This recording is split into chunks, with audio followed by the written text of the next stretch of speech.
Sean Soderstrom from Corded. So Sean, why don't you come on out and talk to us? Come on now. Thank you.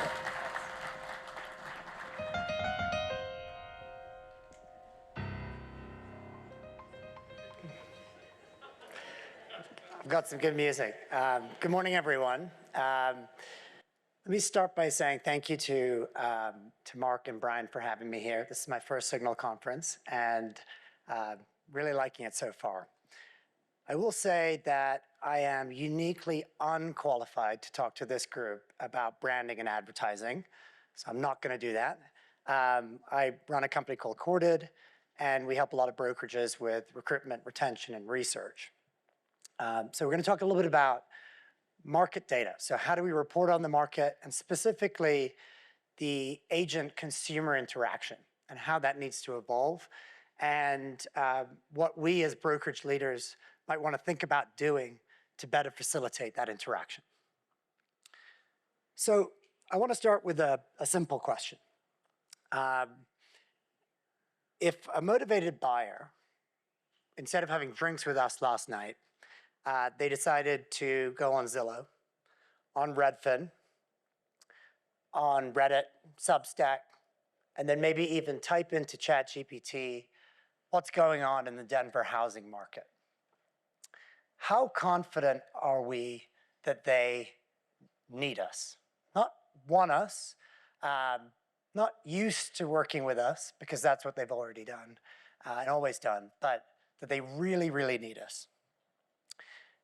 Because for the first time in history, many buyers genuinely believe that they understand the market as well as their real estate agent.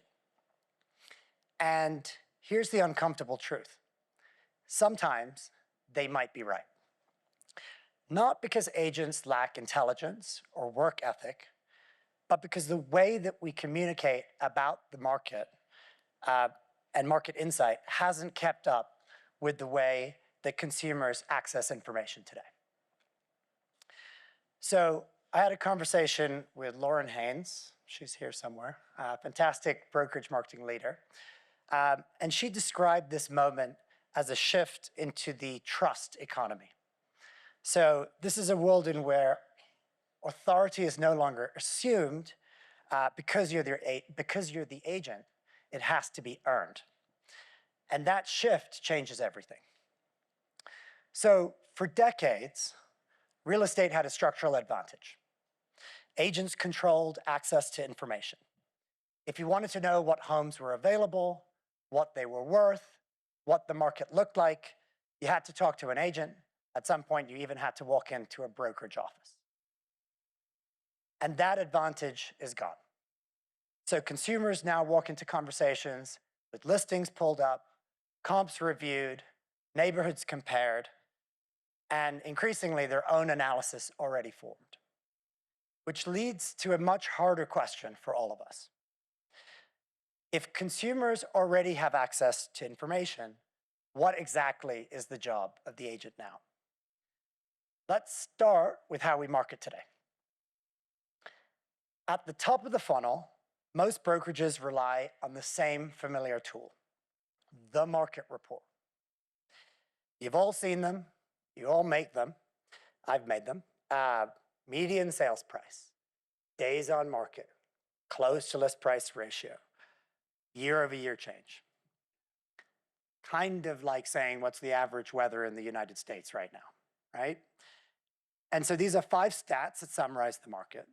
And to be clear, these reports aren't wrong, they're just not particularly useful. And they're not useful in the moment that actually matters. Because the problem with the 5-stat report isn't that it's inaccurate, it's that it doesn't actually help anyone to make a decision. It tells you what happened, but it doesn't tell you what to do next. And these days, that gap matters. And then there's a second problem that's even more subtle. These reports assume that geography alone determines market relevance. We segment them by zip code or neighborhood and send them out to our database. Implicitly, we're saying, if you live here, this market matters to you. But clients don't experience the market that way.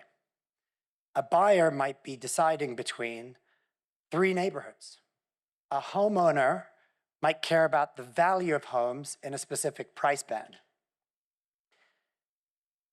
An investor might care about duplexes or small multifamily. And a family might care about school zones more than they care about municipal boundaries. The 5-stat report assumes that the market is geographic, but the reality is that the market is multidimensional. Price point, property type, investment versus primary use, school zones, lifestyle patterns, the way people commute. And when we collapse all of this into 5 numbers, we're not simplifying the market, we're actually erasing it. So what would a better model look like? Imagine if segmentation of your database wasn't based on zip codes at all. Instead, imagine every contact in your CRM was mapped to 1 or more niches. A homeowner in the $1 to $1.5 million price band in a specific school district. A buyer focused on walkable neighborhoods to townhomes. An investor focused on rental yield in small multifamily. Now, imagine that segmentation didn't require manual tagging. You could simply speak to the product, and it could infer the known preferences and the elements of the market that are important to that person. So instead of sending one generic report, you can actually send highly specific insight. So not the median price is up 4%, but in your price band, price reductions are happening 2 weeks earlier than last year, which suggests buyer leverage is increasing. Not inventory is falling, but the absorption of 4-bedroom homes in your school district is 2x what we'd expect for the summer, which means if we don't find anything now, we might need to focus on a new neighborhood instead, or a new town instead. That's a completely different experience. And that's top of funnel marketing that actually aligns with how people experience the market. But even if we fix the top of the funnel, the most important part of this journey actually happens somewhere else. It happens as part of a conversation between a consumer, a client, and a real estate agent. When the client is asking a question about what to do next. And those questions have changed. Clients don't ask what's happening in the market, they ask, what should I do? And more specifically, they ask trade-off questions. For example, what's the best time to buy a home, 3-bedroom home in Tucson, given pricing dynamics, inventory availability, negotiation leverage? And that's not one question, that's 3 questions. Pricing, inventory, the opportunity to negotiate. And each of those move on their own timeline. So the key insight isn't that most agents struggle with access to data, they struggle with trade-off analysis. Understanding how those variables interact with one another, explaining it clearly, and then giving a recommendation. So let's make this more concrete. If a client asks the question, a surface level answer might say, oh, well, it depends what's happening, it depends which market we're talking about. A better answer might sound like this. In your price range, inventory is likely to increase over the next 60 days. That will give you more options. But historically, as inventory increases, competition also picks up, which can mean that pricing increases as well. So, if your priority is selection, waiting might make sense.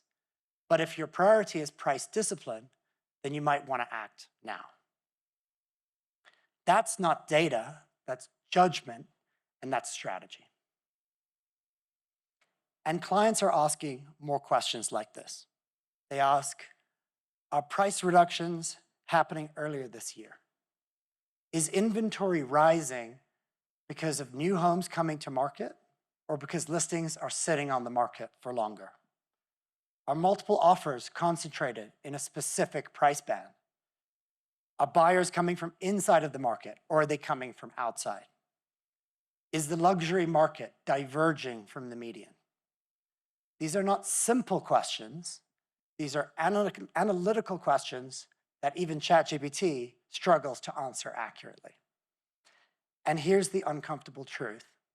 Many agents can't answer them.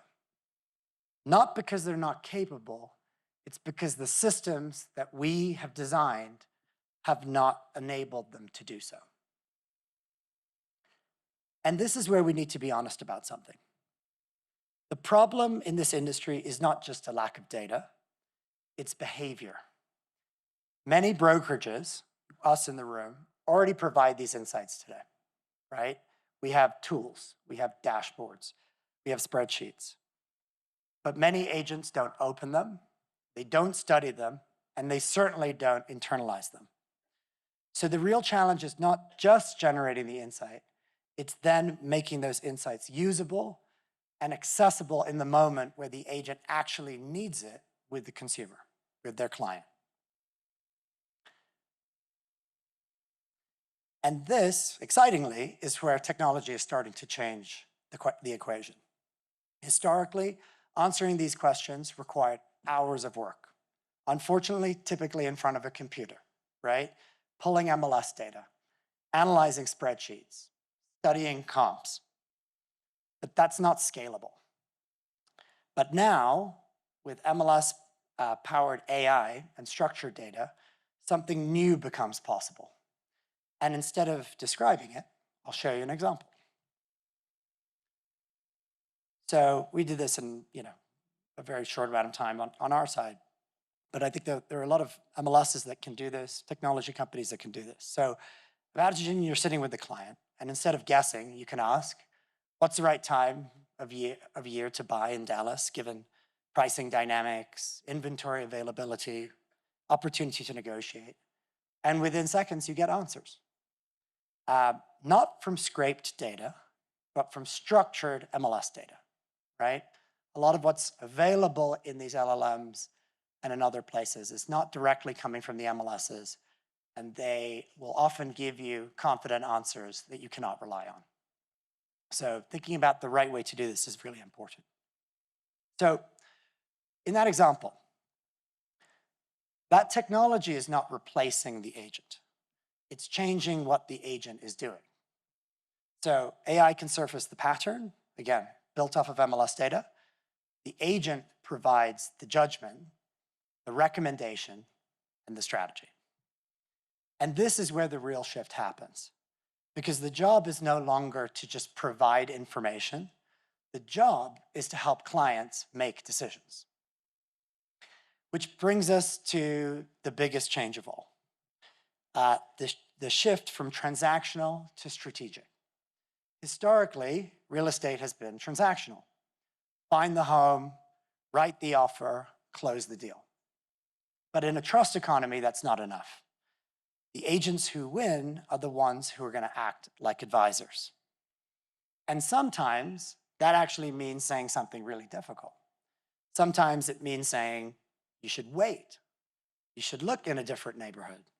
Or now might not be the right time, which in many cases would actually delay the agent's own paycheck. And that's uncomfortable. But it's also what builds trust. And the trust builds brand equity. Because clients remember the advisor who told them when not to buy, particularly if that's not beneficial to them in the near term. So I think when you zoom out, the future actually becomes a little bit clearer. I think the brokerages that win won't necessarily be the ones who produce more content, to Mark's point yesterday, but they'll be the ones who help to produce better insights. I think that they will reinvent the top of the funnel with truly personalized and relevant market intelligence. And they'll equip agents with the tools that answer complex questions in real time. and they'll enable agents to do what the market now demands. Not just transact, but advise. Because in the past, authority came from access. And today, access is everywhere. And the only remaining advantage is understanding. It's the ability to interpret complexity, to explain trade-offs and guide decisions. So the question isn't really whether your clients have access to information. They do.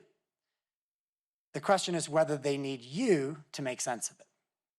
Because the future of real estate marketing isn't reporting on the market, it's helping people to navigate the trade-offs inside it. Thank you very much.